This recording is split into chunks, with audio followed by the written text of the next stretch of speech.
Yo, what's up? Welcome back to another episode of the Sauce. NFL Week 10 is here. We are officially halfway through the NFL regular season. End of last week did not go as planned. As you probably know, I had the Jets and the under cash, but Jets plus 3.5 did not. Didn't even come close, actually. They held the Chargers to, I think it was 193 yards of offense in the game. Still couldn't cover plus 3.5 at home. Gotta love Jets football. That officially put me in the negative for the NFL week. I finished minus 0.81 units. It could have been worse. Let's move on to week 10, and we got a real scorcher here. Screamer of a matchup. Panthers are on the road at Chicago. Bears are laying 3.5. Total sitting at 38.5. Welcome to the Sauce. The Sauce. Sauce. Hey, get the sauce. A lot of action coming in on Carolina in this one. Line actually moved up to 4 for a bit on Tuesday morning, but it dropped down to 3.5. As I'm recording this on Wednesday night, all the 4s are bought up. I'm seeing nothing but 3.5s across the board. Actually, FanDuel, I can see right here, dropped it down to 3, but it's heavily juiced towards the Bears. So we're looking at 3.5 consensus right now. We'll keep an eye on it. Public slightly leaning towards Carolina. Sharp action definitely on the Panthers. So let's start with some injury reports. Does not look like Justin Fields is going to return for the Bears. He's been participating in light practice, but he's officially listed as doubtful. Khalil Herbert's been activated off the IR, and he's been participating in full practices without limitation, but they haven't officially announced whether or not he's going to play. I'd say it looks good, but we don't know for sure.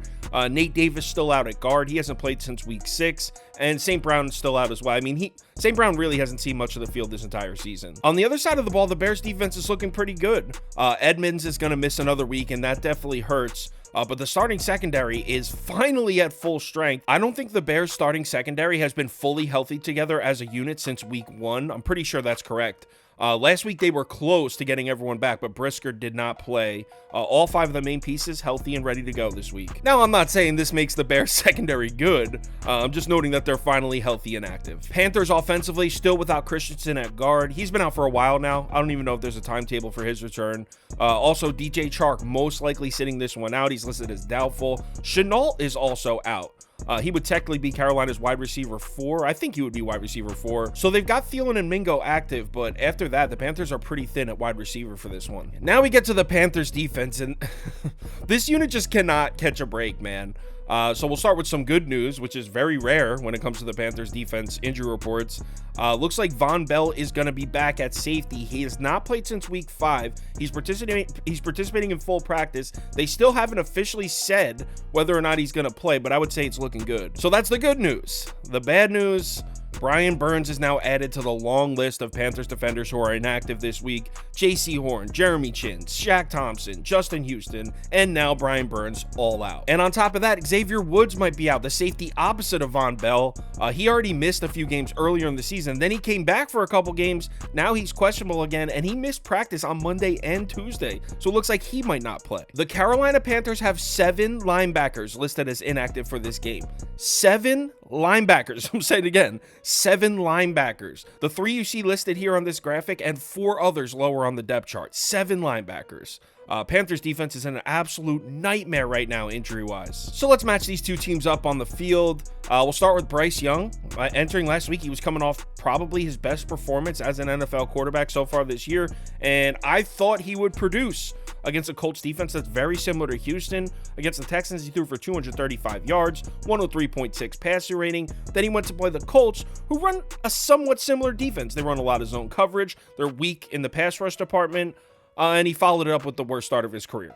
Just 173 yards, 4.4 yards per pass attempt is pitiful. 3 interceptions, a 48 passer rating, and those 2 pick sixes were brutal.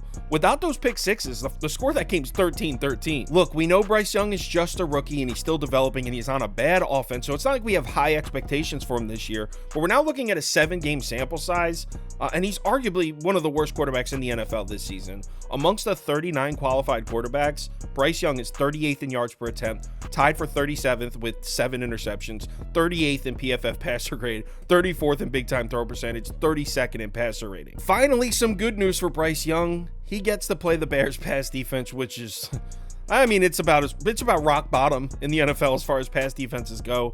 30th in DVOA, 26th in yards per pass attempt allowed, 31st in opponent passer rating allowed. The Bears have held an opposing quarterback to a passer rating under 93 just once this whole season, and it was Brian Hoyer in the Raiders game. And for the third straight week, Bryce Young gets to see another zone-heavy defense. Bears run zone at the 9th highest frequency, so they run more zone than man. Bryce Young, as we know, against man coverage, just 52% completion, 72 passer rating, 3.53 net yards per attempt. Against zone, 77.7% completions and a 90 passer rating. And some more good news for Bryce Young. The Bears create zero pressure. I mean, this might be the worst pass rush in the NFL. Chicago's 32nd in pressure rate, 32nd in sack rate on the season. Now, it's not like Bryce Young is picking secondaries apart when given a clean pocket, but you can see the numbers. There's definitely discrepancy here. When pressured, Bryce Young is 34th in completion percentage, 37th in touchdowns with 0. He hasn't thrown a single touchdown when pressured this season, and just a 43 passer rating, which is 34th. When he's given a clean pocket, 11th, 14th, and 22nd. So the main question we got to ask here is which Bryce Young's going to show up? Is it going to be the Bryce Young that played pretty well against the Houston defense, or the Bryce Young that was absolutely terrible against the Colts defense? Because here we are against the Bears, another beatable pass defense that runs a lot of zone. And we need an answer to that question because I don't think Carolina's going to have run support for him in this game. Panthers on the season, just 29th in rushing DVOA, 23rd in adjusted line yards, 27th in yards per carry by running back. The Panthers were able to run the ball a little bit on the Colts last week, 4.9 yards per carry, 138 yards rushing, so that's a good sign, but that's the Colts defense. We're just 16th in yards per carry, 23rd in run defense DVOA. The Bears defense is much better. In fact, the Bears run defense is downright good this year. They were one of the worst run defenses in the NFL last year, bottom 5 or 6 in basically every major metric. This year, 7th in run defense DVOA, 4th in adjusted line yards, and 1st in yards per carry allowed. And now they got Montez Sweat as well on that line. Tremaine Edmonds being out definitely hurts the Bears run defense, but still, I'm not expecting the Panthers to run the ball in this game. Last up, before we flip it to the other side of the ball, situational numbers, definitely edge goes to Carolina. Bears defense is dead last on third downs and tied for dead last in the red zone. Meanwhile, Carolina 16th and 17th, so it's not like they've been excellent, but against this Bears defense, they should have the edge there. There's one little hiccup here, though, and take this information and do with it what you will. The Bears defense actually looked really good in their last 2 home games. Yes, one of those games was against the Raiders and Brian Hoyer was playing quarterback, but the other one was against Kirk Cousins and the Vikings. Cousins was having a great year. He was playing really well at the time. In those 2 games, the Bears allowed just 15.5 points per game and just 227.5 total yards per game. Really tough to make a prediction on this side of the ball. I mean, could I see Bryce Young coming out and throwing the ball efficiently like he did against Houston? I could, but I think more signs point towards the Bears taking the run game away and Bryce Young continuing to struggle with a poor offensive line and not a ton of weapons. Now let's flip it to the other side of the ball, and we got to give credit where credit's due. The Panthers' pass defense, despite being absolutely crushed with injuries, they're still stepping up. I mean, Jeremy Chin, J.C. Horn, Von Bell, all those guys have been out the last 2 weeks, but they still held C.J. Stroud and Gardner Minshew to a combined 267 yards, 5.34 yards per attempt, 1 touchdown, and an 85 passer rating. Here's the thing with the Panthers defense, though, and this has been the case for multiple years now. You have to look at the home-away splits. That defense always seems to play better at home.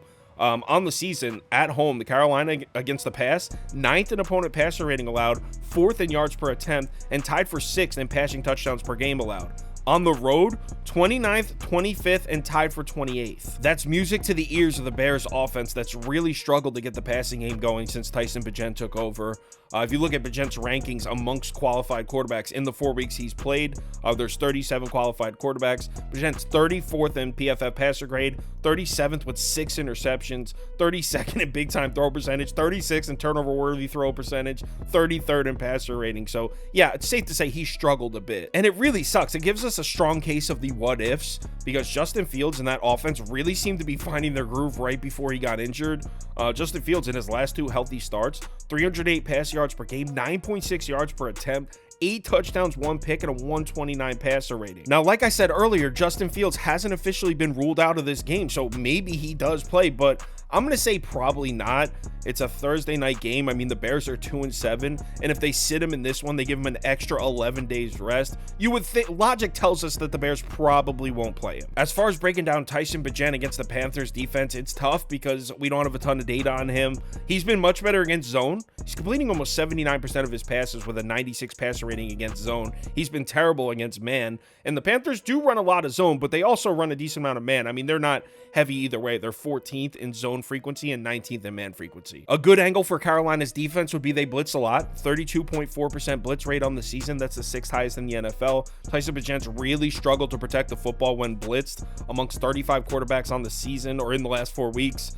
Tyson Bagent is dead last with 3 interceptions when blitzed and 34th in turnover-worthy throws when blitzed. But don't worry, Bears fans, because I have a positive angle for you, and it's a really nice one. The Panthers' run defense is awful. It might be the worst in the league. You got to say Carolina or Denver. Well, Denver's really stepped it up, so I think Carolina might be the worst run defense in the NFL. They are dead last, 32nd in run defense DVOA, 31st in adjusted line yards, 25th in yards per carry allowed. Now, Carolina did step it up a little bit against the run in their last 2 games, allowing just 3.13 yards per carry against Indy and Houston, but in their previous 6 games, 4.86 yards per carry. And again, what did I say earlier? When it comes to this Panthers defense, you have to look at home-away splits. Both of those last 2 games were at home. At home, they're allowing 3.9 yards per carry on the season. On the road, 4.9 yards per carry. And say what you want about the Bears offense, but you know what? This is back-to-back years where the Bears can run the football. On the season, the Bears are 10th in rushing DVOA, 6th in yards per carry. They're averaging 4.6 yards per carry as a team on the season, 4th in adjusted line yards. So the offensive line is also producing. And now we might see the return of Khalil Herbert to the backfield. I mean, he's participating in full practices. I don't see how the Panthers defense makes stops against the Bears run game here. Situational stats on this side of the ball, we got an edge for the Bears, not on third downs. The Panthers have been pretty solid on third downs. The Panthers defense 7th in third down percentage, but they're tied for dead last in red zone percentage, tied with the Bears, oddly enough. Bears offense has actually been pretty good in these situational stats. 7th in third down conversions, 7th in red zone percentage. And you might be thinking, oh, well, most of those numbers are with Justin Fields at quarterback. Actually, when it comes to the situational numbers, they've gotten better with Tyson Bagent at quarterback. The last 3 weeks, the Bears are 3rd in third down percentage, 3rd in red zone percentage. Before we get to my picks for the game, I do have an underdog fantasy here. A pick 'em. It's a 3-pick, so it pays out 6 times. I got Bagent higher than 189.5 passing yards, Hubbard lower than 43.5 rushing yards, and Santos lower than 1.5 field goals made.